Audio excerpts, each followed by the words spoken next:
Donc je m'appelle Nathalie, j'ai lancé ma chaîne sur Twitch qui a pour but de faire découvrir et montrer l'envers du décor du secteur associatif et les chouettes gens. On est en direct du Téléthon Gaming, mon Dieu, c'est incroyable. Vous ne vous rendez pas compte, incroyable les gars, il y a une ambiance du feu de Dieu. À côté de moi, il y a des tutus, il y a des gens qui crient, il y a des gens qui ont déjà fait des dons. C'est fou, c'est fou, c'est fou, c'est fou.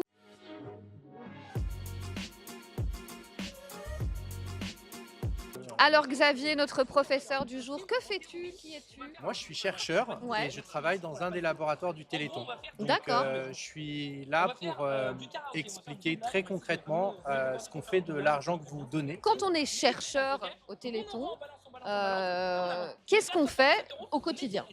Oula, mon quotidien, il est assez varié parce que alors, je dis que je suis chercheur, mais je suis plus vraiment très chercheur. Je suis directeur de recherche. Directeur de recherche. Donc en fait, je dirige une équipe de chercheurs, d'ingénieurs, techniciens, pharmaciens, médecins. Ok. Et dans mon équipe, on travaille sur les myopathies, donc les maladies du muscle. Ok. Et très concrètement, on fait des expériences, on participe à des conférences scientifiques, Ouais. on fait avancer la connaissance Ouais. et on développe des traitements. Ok. Et on évalue l'efficacité de ces traitements. Ouais. Et parfois, quand on trouve un traitement qui est efficace, on peut faire un essai clinique Ouais. et on peut le donner aux malades. J'imagine que c'est un processus qui, parfois des mois, des années même. Alors, en fait, entre le moment où on a une idée Ouais. et le moment où ce médicament est donné à un premier malade, Ouais. est-ce que tu as une idée de combien d'années il se passe? Ah ouais, moi j'allais dire 2-3 ans, quoi, mais plus encore en Il se fait. passe entre 10 et 15 ans. C'est dingue. Ok. En fait, c'est extrêmement long Ouais, et ouais, ouais. parfois ça crée de la frustration Ouais. parce que on a l'impression que notre travail avance pas, mais en réalité, il avance très très doucement. Donc en fait, c'est presque, j'ai envie de dire, je me permets, travail d'une je t'ai vie, coupé le travail d'une vie, ouais, c'est ce que j'allais dire. c'est à la fin d'une vie, tu as peut-être, si tu as été un bon chercheur, développé un médicament. Ouais. Et donc ouais, c'est le travail d'une vie. Et après c'est pas le problème, c'est que c'est très frustrant pour les malades parce que Ouais. eux, leur maladie avance plus vite que nos recherches. Et en quelques années, les symptômes évoluent, exactement. changent, s'aggravent malheureusement aussi. Mais on fait de notre mieux et, Ouais. il y a aussi un problème d'argent dans cette histoire, c'est que il y a plus de 3 millions de personnes malades en France de maladies génétiques, donc ça concerne beaucoup de monde. Ouais. Mais ces maladies, elles sont très rares individuellement. Et donc du coup, à part l'AFM Téléthon, on trouve peu de moyens pour financer nos recherches. Ok. Et ce qu'il faut que tu saches, c'est qu'un programme de recherche, ça va nous prendre des années, mais ça va nous coûter des centaines de milliers d'euros aussi. Tu me parles de pipettes, de cellules, de trucs. Si aujourd'hui je donne 10 euros au Téléthon, qu'est-ce qui coûte 10 euros dans ton travail? Peu de choses. Ouais. Parce que la moindre commande qu'on va passer, ça va se chiffrer en centaines d'euros ou en milliers D'accord. d'euros. Il y a très peu de choses qui sont en dessous de ça.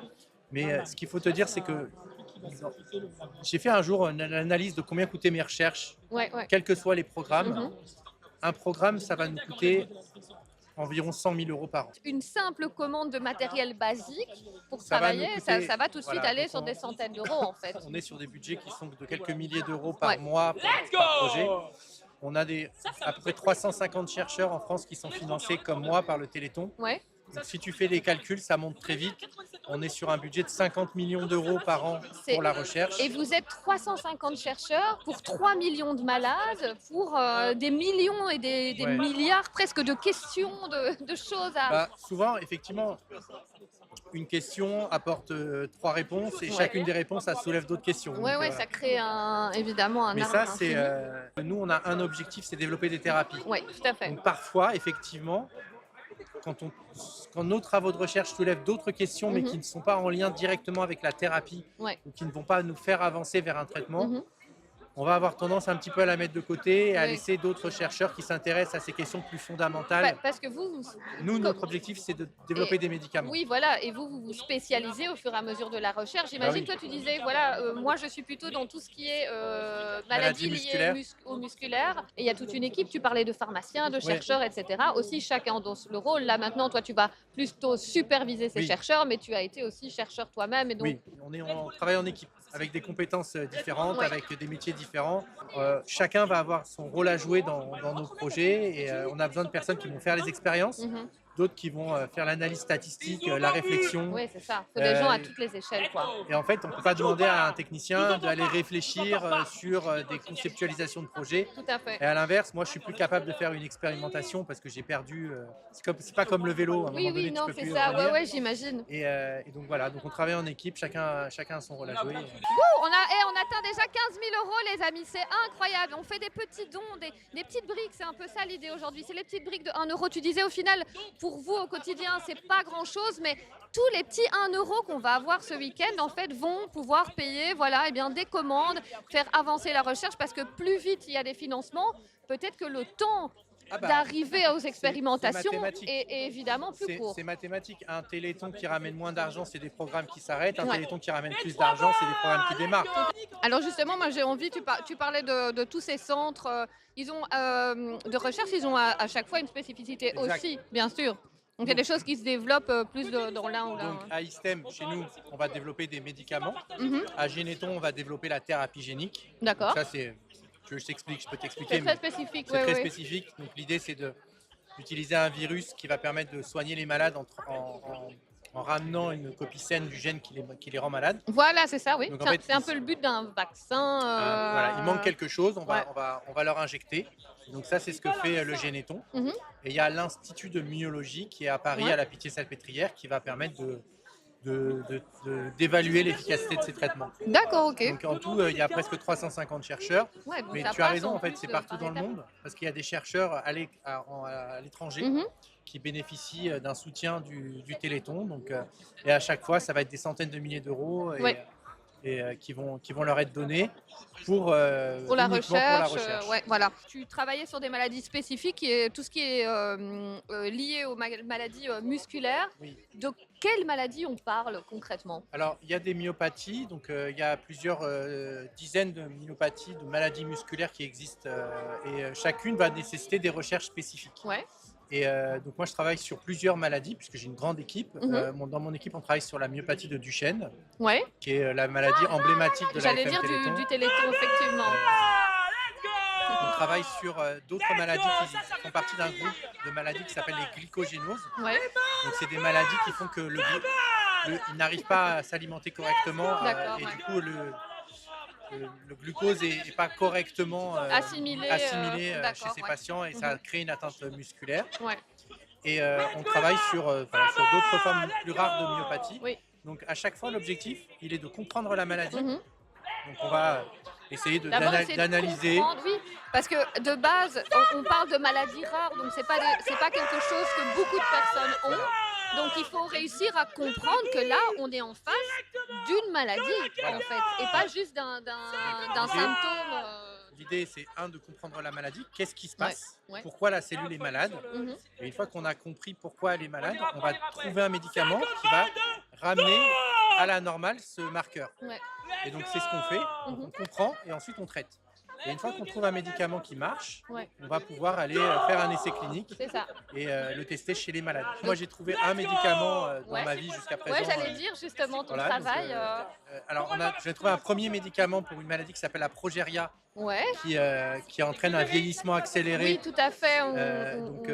Et on n'a pas réussi à l'amener jusqu'à la clinique. Ok. Donc, tu vois, on s'est retrouvé confronté à un problème qui est que il n'y avait pas assez de malades pour pouvoir faire un essai clinique. Ok, fou. Et, Ouais, il y a des règles en fait parfois il faut une certaine quantité de malades pour faire un essai Ouais. clinique. Et on n'y est pas arrivé. Ouais. Et là, maintenant, j'ai trouvé un deuxième médicament sur une myopathie des ceintures, Ok, qui est une forme de myopathie qui touche que les ceintures des hanches et des épaules. d'accord. Et ce médicament-là, je suis en train de travailler très dur pour l'amener en Pour clinique. qu'il arrive en clinique, Voilà. quoi, effectivement. Quand on dit maladie rare, Ouais. ça veut dire quoi? Ça touche Moins qu'est-ce d'une qui personne sur définit? 2000. C'est moins d'une personne sur 2000. Ok. 2000. Sur 2000, ouais. Donc une personne il y a à peu près 7000 maladies comme ça qui existent Mhm. et qui vont toucher moins d'une personne sur 2000. D'accord. Mais si tu additionnes tout ça, c'est 3 millions de personnes en France malades. C'est à peu près C'est 30 millions de personnes en Europe. Oui, tout à Donc c'est fait. considérable. En Ouais, réalité, ouais. c'est une personne sur 20. Tiens, il faut d'abord savoir que là, on parle d'une maladie parce En fait, ça qu'au concerne début, c'est des ça concerne symptômes. Hein. Ça concerne des centaines de milliers de personnes. Voilà. Et c'est le point de départ du traitement. C'est-à-dire Ouais. que si on ne sait pas de quelle maladie et de Mhm. quel gène Ouais, est à l'origine On de ta parle. maladie, Voilà. on ne peut pas te traiter. tout à fait. Et ce qui s'est passé dans des cas qui ont été médiatisé dans le cadre du Téléthon. Oui. C'est qu'à partir du moment où on avait posé un nom sur une maladie, on avait découvert, donc c'est le cas des myasthénies, il existe un traitement Ouais. et les personnes ont pris le médicament et se sont levées de leur fauteuil en 15 jours. C'est dingue, Mais ouais. simplement parce qu'on a trouvé le nom de la maladie. Ouais. Et ça, c'est Ouais. le point de départ.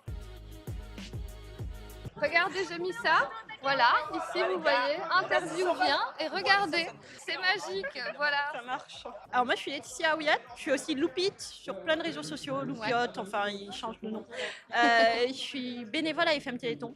Donc je suis ici en tant que bénévole, je suis représentante des patients pour la FM Téléthon. Ouais, Et responsable du groupe d'intérêt amyotrophie spinale. ok. Voilà. Et donc c'est la maladie qui C'est concerne. la maladie qui me concerne, oui. Voilà. Alors en fait les groupes d'intérêt, on refait les missions de la FM Téléthon, mais centrées sur une maladie en tant que bénévole. La maladie dont tu souffres, qu'est-ce qu'est l'impact dans ton quotidien? Qu'est-ce que ça représente? Alors la maladie, en fait moi je fais pas la connexion nerf-muscle. D'accord. Enfin, c'est la connexion nerf-muscle qui va être abîmée en fait. Et ça fait que du coup les muscles vont moins bien répondre et donc un muscle qui ne répond pas, il meurt petit à petit et il diminue. Parce qu'il a besoin d'être sollicité pour voilà. fonctionner. Et donc moi j'ai jamais marché, je suis en fauteuil depuis l'âge de 2 ans. D'accord. Et globalement, pour les bras, un verre d'eau, c'est globalement ce que je lève. Voilà. Ok. Et c'est un diagnostic qui a été fait dès la naissance? Alors, il a été fait à 15 mois. Ok. Alors, aujourd'hui, moi, il a été fait à 15 mois, puisque du coup, j'avais la chance. Non, je rigole. J'ai une sœur jumelle, fausse jumelle, Ouais. donc elle n'est pas atteinte. Ok. Et à 15 mois, ma mère s'est rendue compte que ma sœur courait partout et que moi, si on ne me tirait pas par les bras, je m'asseyais et j'avançais à 4 pattes. D'accord. Donc, elle a quand même été voir le médecin parce qu'elle s'est dit, c'est un peu chelou. Ouais, il y a une mobilité différente, quoi. C'est un peu chelou, on est sur 2 jumelles. Il faut savoir que dans ma maladie, il y a souvent du retard de diagnostic parce qu'on dit ah c'est juste un enfant qui fatigue ou qui est feignant. Ouais. En fait, ils peuvent le détecter parce qu'on n'a pas la réaction réflexe, le marteau. Ouais. Le marteau là sur le genou. Oui, pour sur faire le genou, lever, le voilà. fameux. Ouais. Le fameux petit marteau. Nous, on l'a pas. C'est quelque chose, parce que c'est un muscle réflexe du neurone direct. Et comme notre maladie touche le neurone, ben, ça répond Forcément, pas. il n'y a pas de connexion. Ouais. Du coup, ils s'en sont aperçus, donc j'ai eu le fauteuil à 2 ans. Il faut savoir qu'aujourd'hui, ça fait partie des maladies qui sont dans le dépistage néonat. Ouais. Donc elles peuvent, alors dans 2 régions en C'est France. une belle avancée déjà, Voilà. seulement C'est ça. dans 2 régions, mais il y a une prise de conscience. C'est ça. En fait, pour être détecté à la naissance en France, il faut. Alors, à l'époque, il y avait 2 règles. Il fallait que ça soit un test, normalement non génétique. Ça a été modifié Ouais. pour qu'on puisse faire un test génétique. Et il faut que ce qu'on appelle que la maladie soit actionnable. C'est-à-dire qu'il faut que, où il y ait une importance vitale à sauver de le détecter tôt, où il y a un traitement disponible. Et du coup, dans la maladie, il y a des traitements. Il y a des traitements. Typiquement, il y a une thérapie génique. Plus on la fait tôt, mieux elle fonctionne. Quand ils détectent, leur but, c'est d'arriver à rester en dessous de 20 jours. Ouais. C'est-à-dire qu'ils font le test donc dans les 3 premiers jours, c'est la goutte de sang qu'on prend à la naissance. Ouais. Donc ça va, c'est pas très intrusif c'est pour pas un petit bébé pour non un plus. bébé, et de toute façon, c'est un truc qui est proposé par défaut pour plein de maladies. On teste la mucoviscidose, enfin on teste plusieurs maladies comme ça. Ils prennent juste une goutte de sang, ils font le test. S'il revient négatif, enfin positif, Ouais, voilà. je ne sais pas dans quel sens. S'il revient que l'enfant est malade, ils vont rappeler les parents. Ils n'annoncent pas par téléphone parce qu'on évite que les parents recherchent, on n'inquiète pas. On dit il faudrait revenir à l'hôpital, on aimerait refaire des tests. On va refaire les tests directs pour confirmer que c'est bien ça. Et de suite, le but, c'est de proposer une option de traitement. Ouais, voilà. Et du coup, il y a 3 traitements dans la maladie. Donc, il y a la thérapie génique, il y a des injections, on va faire tous les 4 mois, ou sinon, il y a un sirop. Le but, c'est de ralentir l'évolution de la maladie et de protéger ce qui est présent. Donc, sur un adulte, on va pas avoir beaucoup de progrès. Ouais. C'est des enfants qui continuent de produire du nerf, du muscle et tout ça. Ça fonctionne très bien parce que du coup, ça protège ce qu'il y a et ce qui arrive de nouveau est protégé. Ouais. Mais sur des adultes, c'est pour ça que c'est moins efficace. Donc moi, ça fait 6 ans que je suis sous traitement. Ok. Globalement, ça ne se voit pas, mais c'est une maladie qui touche aussi le respi, qui touche pas que le... Bah oui, parce qu'en fait, les muscles, ils sont partout C'est et ça. ils servent à toutes nos fonctions vitales, etc. En fait, hein, Voilà. on se rend- Et on se rend typiquement, pas moi, j'ai beaucoup La regagné en déglutition, respiration etc. aussi, grâce au traitement. Ok, génial. Voilà. Donc, c'est Ça un fonctionne. soulagement, Voilà, c'est un c'est ça. confort de vie qui est important. C'est se dire que quand on va attraper un rhume, c'est moins risqué, Ouais. ça va mieux se passer. Voilà. comment est-ce que tu as vécu justement de grandir avec cette maladie? Moi, je l'ai bien vécu parce qu'il y a eu des parents qui l'ont pris en se disant, et même mes grands-parents en fait. Ouais, Ma famille l'a pris en se disant, de toute façon, il faudra faire avec.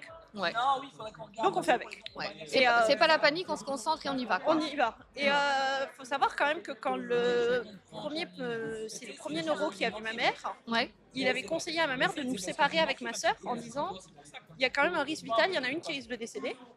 ouais. Séparez-les, ça évitera un deuil. Pour l'attachement, ouais, voilà. Et ma mère, elle est sortie de là en se disant, ok. Elle a appelé la FM Téléthon, mais complètement par hasard. Ouais, En fait, c'est pas, enfin, pas complètement par hasard, c'est l'interne du neuro, à l'époque, qui est venu voir ma mère, qui a dit, je pense qu'il a été un peu dramatique, mon chef. Essayez d'appeler la FM Téléthon, il y aura peut-être une association qui peut vous conseiller. mhm, Et ma mère a appelé la FM Téléthon en disant, je ne sais pas, je suis peut-être pas du tout au bon endroit. mhm. Et en fait, ils m'ont dit, bah si, c'est bon, c'est le bon endroit. Justement, ouais. Et l'AFM, on va mettre en contact du coup des familles avec d'autres familles Hyper qui vont dire, intéressant, ouais. mais non, ils sont dramatiques, mais avec une prise en charge, on peut vivre. Voilà. J'ai été à l'école, comme Ouais, tout le monde. comme tout le monde, tu as été dans une école classique. Dans une école voilà. classique. Alors, Il y a eu des comme aménagements. il y a eu des aménagements. J'avais une auxiliaire de vie qui passait aux pauses pour aller faire pipi. Ouais. Voilà. Mhm. La maîtresse était au courant.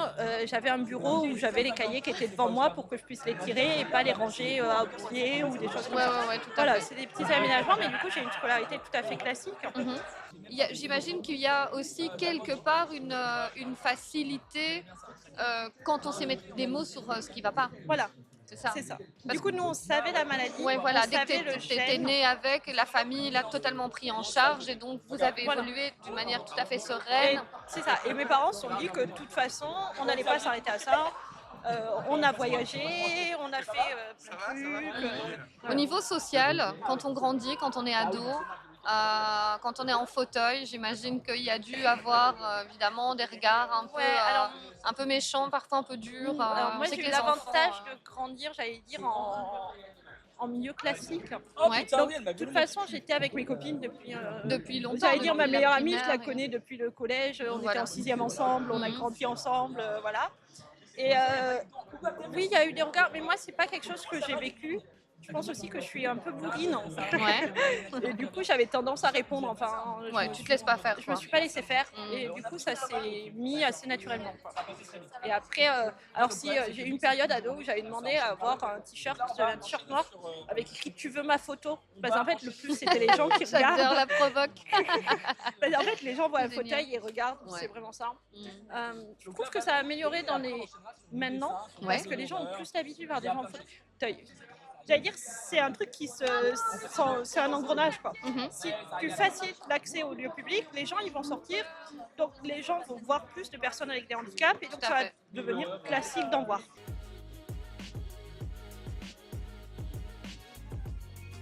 J'ai envie d'évoquer, parce que là on parle de l'accessibilité, du côté inclusion, mais il y a aussi le côté économique. Oui. Surtout que toi tu es en fauteuil, c'est des frais énormes, c'est des frais de devoir adapter des endroits, chez tes parents, chez toi. Ce que tu fais parfois au quotidien, on ne se rend pas compte que tout doit être adapté et surtout que tout ça, ça a un coût. Voilà. Alors, C'est la petite fête des 200 000. Voilà. alors, en fait, alors, en France, on a une chance par rapport à la Belgique, Ouais. c'est que normalement l'État prend en charge. D'accord, ok. Donc c'est-à-dire que quand on prend le prix d'un fauteuil, alors c'est très long. Ouais. Donc, Il y a des procédures. il y a des lourdes. c'est de la paperasse. Ouais. Une partie de l'argent du Téléthon sert à financer ce qu'on appelle des RPS en France, donc c'est des représentants parcours santé. Ok. En fait, c'est des assistantes sociales Ouais. qui sont payées par l'AFM pour aider les personnes handicapées à faire la paperasse. Et c'est génial. Parce qu'en fait, en France, tu as beaucoup de choses qui existent, Mhm. qui peuvent être débloquées, mais il faut savoir où taper. Ouh, mais oui, exactement. Où Oui, écrire. c'est ça. Et typiquement, quand on prend un fauteuil, donc moi, mon fauteuil, typiquement, il vaut 30 000 €. Ouais. Et quand on prend 30 000 €, ben, on va avoir une base que la Sécu prend. Mhm. Après, il faut contacter sa mutuelle, elle va prendre une partie. Et après, il faut faire un dossier à l'État. Ouais. Et l'État, il va compléter la somme Mhm. et il va proposer après, s'il ne complète pas jusqu'au bout, moi c'est ce qui est arrivé, il va proposer d'ouvrir un fonds de compensation exceptionnel en contactant d'autres personnes. D'accord, Et donc ok. au final, le but c'est qu'un fauteuil revienne à moins de 100 euros. Et pour c'est la la, personne. c'est la solidarité au final Voilà. qui va t'offrir. C'est ça, ça va se financer. Ok. Ça prend du temps. Un nouveau Ah, follower. et let's go! Merci Thierry Moreau. Oh my God. Merci. Et en fait, il faut savoir que du coup, ça va être l'État qui va gérer tout ça. Il va Ouais. appeler les caisses de retraite, il va appeler les caisses de département pour Mhm. dire qu'il faut financer. Ça prend du temps. Et une partie de l'argent du Téléthon sert aussi à... On n'a pas... Typiquement, moi, en région parisienne, c'est 18 mois d'attente. Ouais. Et quand on a besoin d'un fauteuil, on n'a pas le temps. Ouais, t'as d'attendre pas 18 mois parce qu'en fait, toi, t'es bloqué dans ta T'as vie. besoin d'avoir ton truc. Et une partie de l'argent, l'AFM fait des prêts par exemple à taux zéro. D'accord. C'est-à-dire elle va nous donner l'argent pour financer Mhm. et Le le temps que tous les dossiers se fassent et on le rembourse en fait enfin du coup ils savent que ça sera fait et qu'on sera Ouais. remboursé.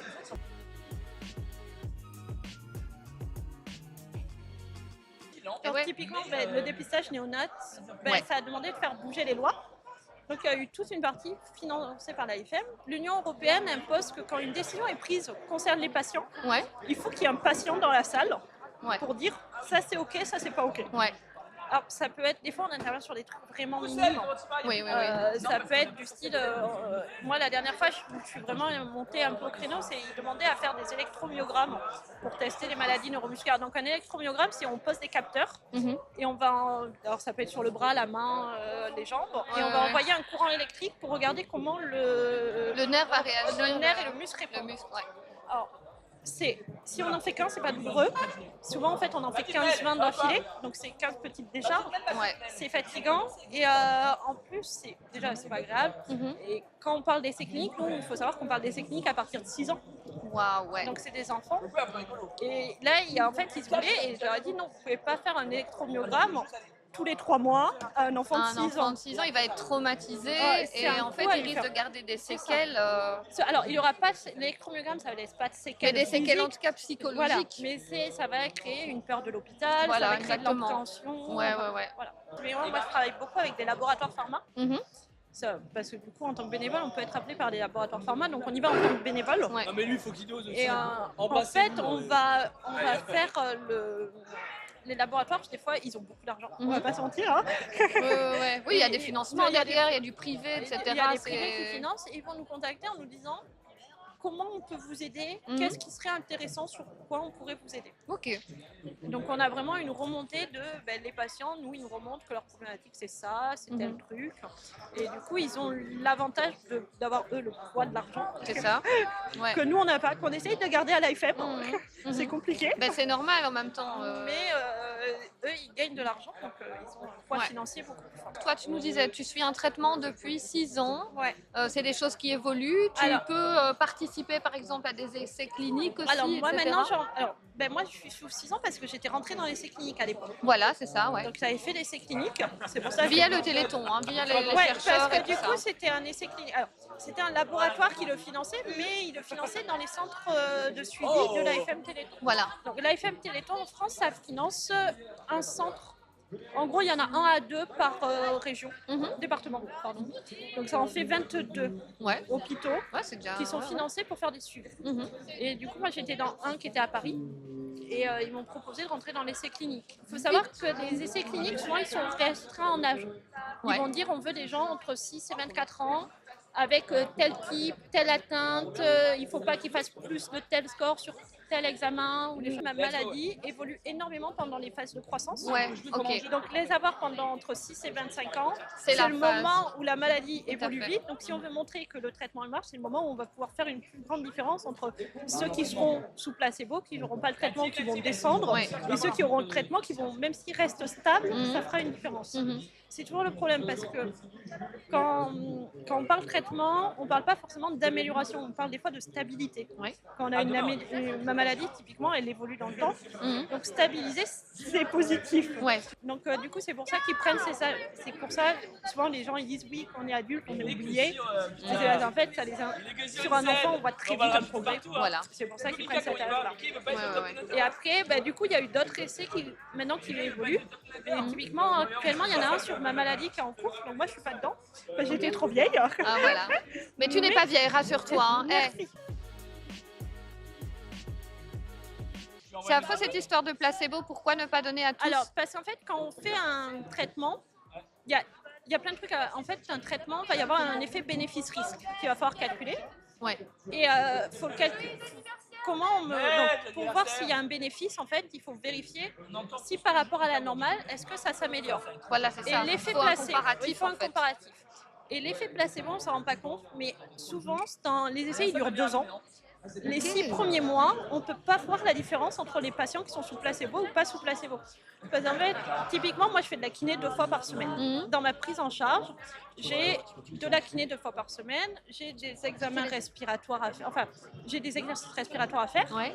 Et c'est quelque chose qui, souvent, dans le temps, va être moins bien fait. Ok. Parce que ça prend du temps d'aller chez le kiné, faire 2 fois par semaine.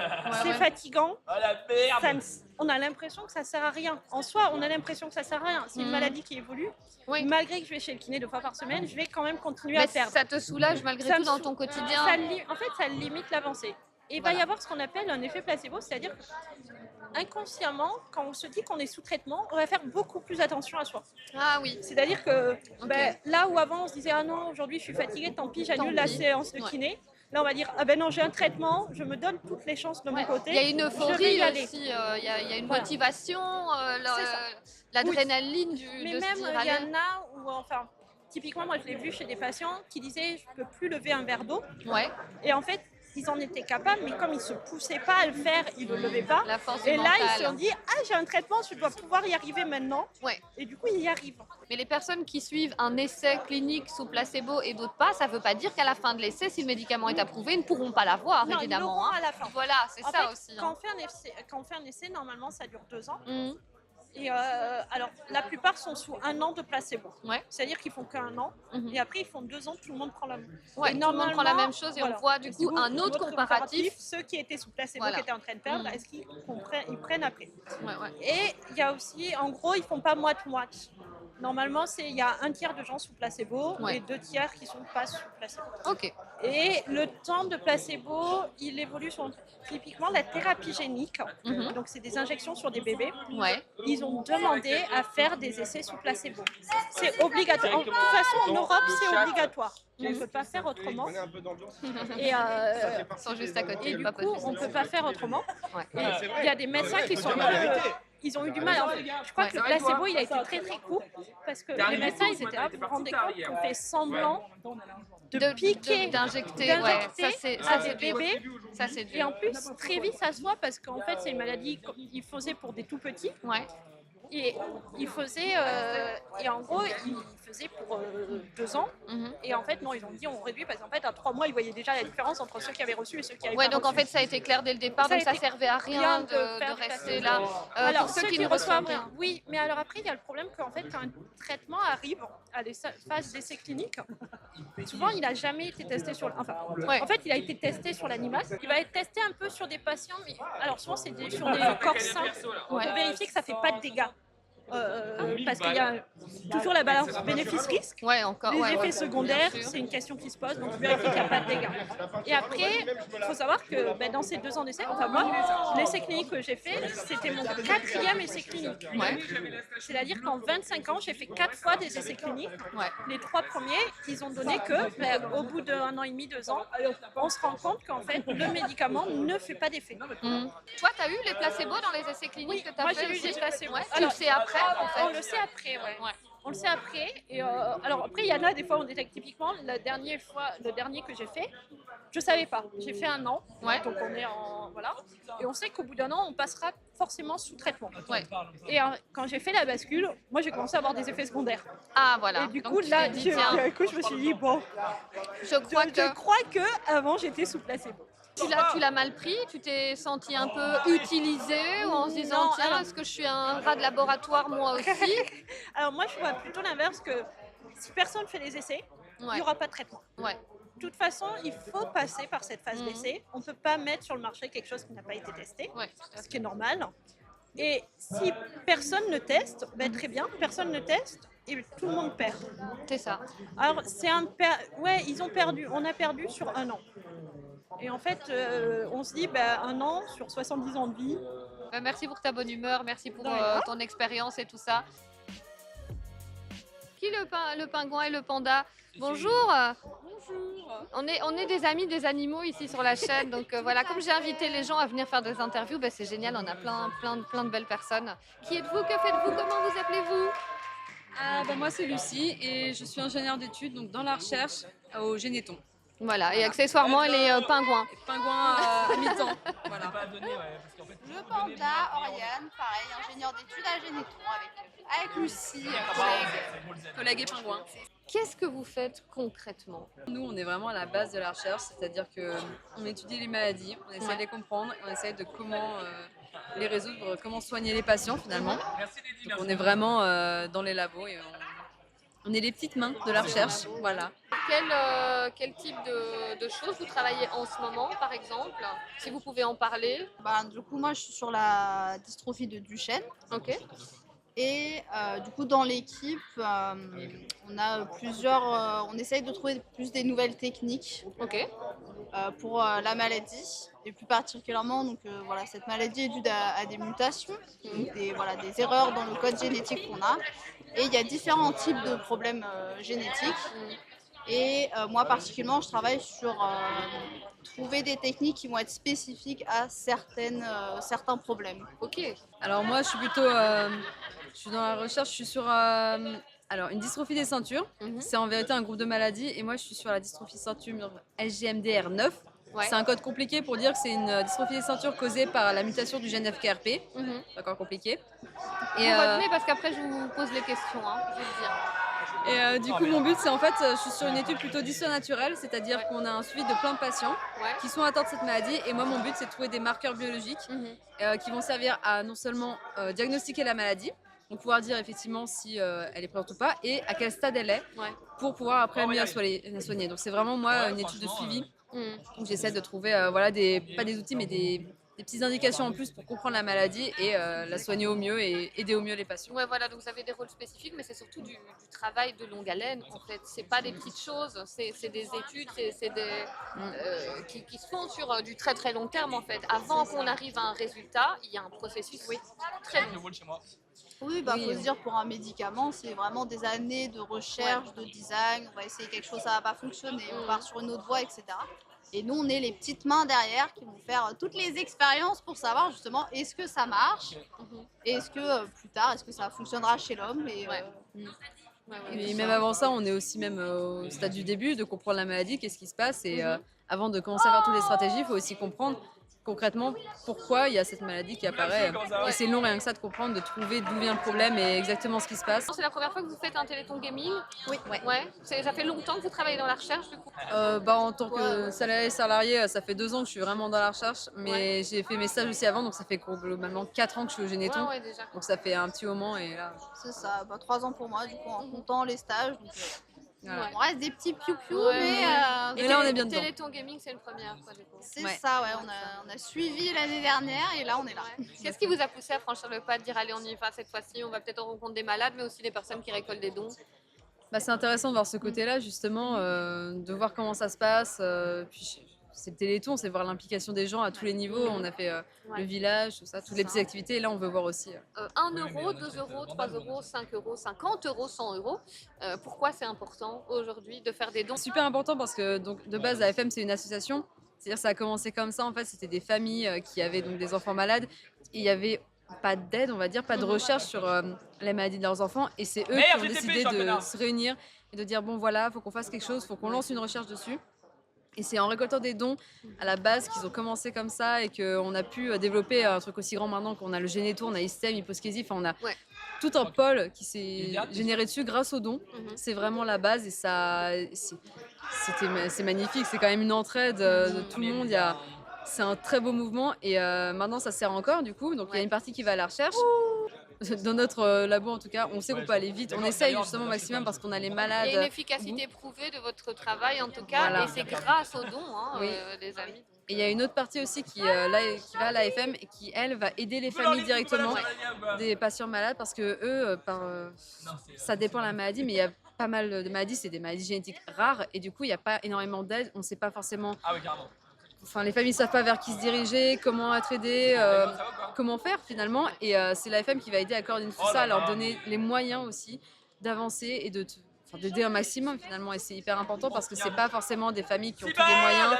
Et c'est juste c'est l'outil, on va dire, l'argent là pour vraiment une grande entraide. Et on est tous ensemble là-dedans et c'est beau mais c'est important. Voilà. C'est vrai, quelle sauce sur les frites? Ça c'est important parce qu'on est belge du coup.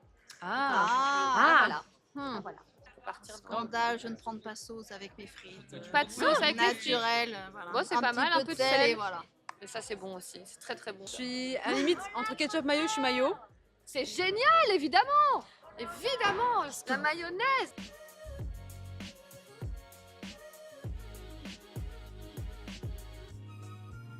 Je suis tellement contente d'être là depuis que j'ai... Oh putain, je ressemble à ma mère. That's where the Rangers gonna be. J'adore les cow-boys par ici. Qui c'est qui veut se battre? Avec une grosse moustache. Créneau du tout. Moi, je vais rentrer à Bruxelles et dire Granny, on a levé 400 balles. Est-ce qu'on veut rendre Garani fière? Évidemment. C'est parti, les gars. Pour Frodon. Pour la comté. Évidemment. C'est pour ça qu'on est là ce soir. Faites-moi rêver, les gars. Me dites pas que j'ai transpiré pour que dalle. Il y a quelqu'un qui m'appelle. Oui, Granny? Oui, tout à fait, Granny. Oui, non, on n'est pas encore à 400 balles, Granny. Ils n'y arrivent pas encore. Mais oui, on peut le faire, Granny, je te le promets. Je te le promets, Granny, on va y arriver. Évidemment qu'on va y arriver. On va te rendre fière, Granny. On va te rendre fière, je te le promets. Est-ce qu'on a envie voilà, te rendre fière, Granny, ou pas? Bien sûr que oui. C'est le moment. On y croit. Moi, j'y crois. 400 balles, on y croit ou bien? On est flou. On est flou d'émotion. Les gars, c'est dingue. Les gars, c'est dingue. Là, potentiellement, je finis ma vie célibataire avec ce qui vient de se passer. On est là pour les dons.